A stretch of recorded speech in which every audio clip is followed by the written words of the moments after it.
هاتي قفص فراولة واقلبيه في الطبق بالشكل ده كده.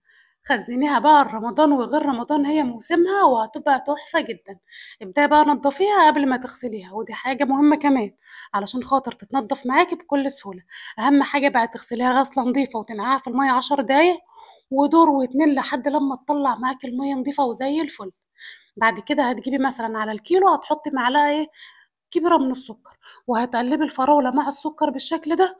وفي أكياس الخزين بقى وأكياس التلاجة هتحطي الكمية اللي انت عايزاها في الكيس. النهاردة الحلقة بتاعتنا تفريزات عصاير بقى سهلة وبسيطة. اعمليها قبل رمضان هتريحك كتير صدقيني. الحاجة في موسمها بتكون سعرها كويس، وكمان بتكون مسكرة ومعسلة زي كده. تمام. هنحط بقى الفراولة اللي معانا دي اللهم بارك كلها في الأكياس.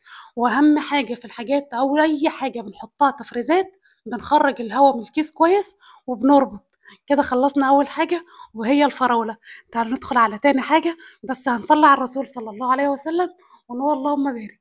هاتي كمان قفص جوافة وابدأ نضفيها. شيلي القطعة اللي فوق والقطعة اللي تحت واغسليها غسلة كويسة أوي، وابدأي قطعيها شرايح شرايح بالشكل ده بالبذر. اوعي تشيلي البذر، ده بيكون هو المسكر اصلا في قلب الجوافية. وبعد ما نقطع الجوافة شرايح بالشكل ده، بصوا بقى، معانا ليمون. هناخد على الكمية اللي معانا ده اللهم بارك يعني تقريبا كده 15 كيلو، أخدنا عليهم 3 4 ليمونات كبار، وهعصرهم فوق الجوافة كمادة حافظة، وكمان بتحافظ على لونها، تفضل فاتحة لآخر قطعة جوافة هتعمليها عصير، والله لو قعدتيها سنة. وهتحطي برضو على الكمية دي نص كوباية من السكر، وهتقلبي كله مع بعضه. وتجيبي يا ست الكل كيس التلاجة أو أي حاجة بقى تفرزي فيها، لا كيس أكتر حاجة اقتصادية يعني. وهتحطي برضو الكمية اللي تناسبك. ما تنسيش بقى لو وصلتِ معانا لحد هنا تحطّي لايك وتعملي متابعة للصفحة، بننزّل فيديوهات خطيرة هتفيدِك وتعجبِك إن شاء الله. والأهم من ده كلّه كل سنة وأنتم طيبين، باحبكم في الله، وشكرًا على الكلمات الجميلة اللي أنتم بتكتبوها لي في الكومنتات.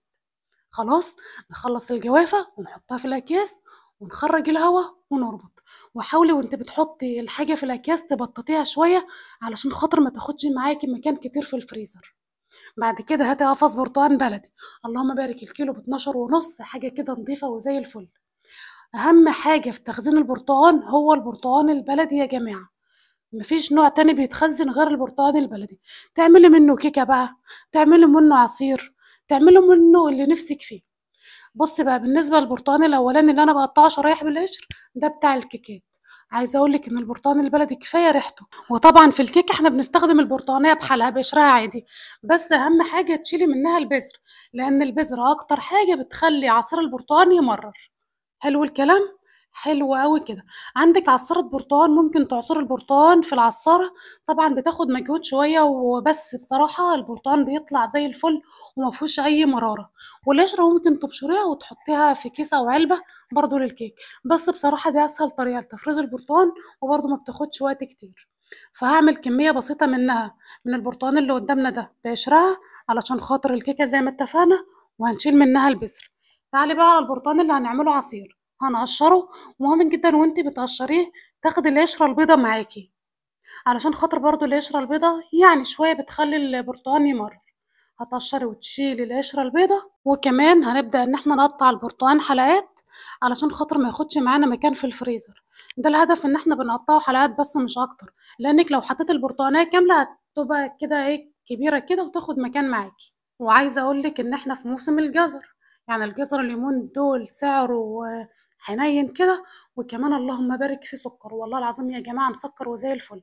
بعد ما نقطع بقى الشرايح البرتقال اللي هنعمله عصير بالشكل ده، انا سلقت تقريبا نص كيلو جزر مسلوق، علشان خاطر بقى نضرب عصير البرتقال مع الجزر، بيدينا لون وقوام برضه لعصير البرتقال، وكمان بيكون لونه تحفة وطعمه خطير والفايدة طبعا.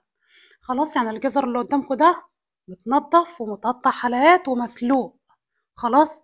بعد كده بقى هرش رشة سكر خفيفة، وهاخد بقى شوية شرايح برتقال في الكيس، وفيهم كام شريحة من الجزر. حطي بقى الكميات زي ما تحبي، وتخرجي الهوا من الكيس وتبططيه شوية كده وتربطي على طول.